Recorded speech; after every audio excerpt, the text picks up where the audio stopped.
હું ડૉક્ટર પ્રતિક Patel, consultant urologist, છેલ્લા 1 વર્ષથી ડિવાઇન હોસ્પિટલમાં એઝ અ કન્સલ્ટન્ટ યુરોલોજિસ્ટ કામ કરું છું.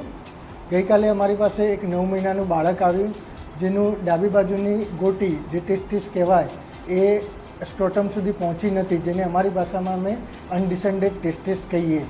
બાળકે રાહ જોઈ હતી, પણ 9 મહિના થવા છતાં પણ એ ટેસ્ટિસ એના સ્ટ્રોટમ સુધી પહોંચી નહોતી. પછી અમે એને ઓપરેશન કરવાનું નક્કી કર્યું અને ગઈકાલે અમે અમારા નિષ્ણાંત એનેસ્થેટિસ્ટ ડૉક્ટર વિશાલ પટેલ અને અમારી ટીમ સાથે મળીને ઓપરેશન કર્યું. લેફ્ટ સાઈડની ઓર્કિડોપેક્સી કરી. આજે બાળકને અમે એકદમ સ્વસ્થ રીતે રજા કરવાના છીએ. એ પણ ખુશ છે અને વિધાઉટ એની કોમ્પ્લિકેશન અમે આ સફળતાપૂર્વક ઓપરેશન કર્યું. ડિવાઇન હોસ્પિટલમાં બધી જ પ્રકારની યુરોલોજીની અદ્યતન સારવાર અવેલેબલ છે, જેમાં લેપ્રોસ્કોપી, એન્ડોસ્કોપી અને ઓપન સર્જરી બધું જ અહીંયા સરસ રીતે કરવામાં આવે છે.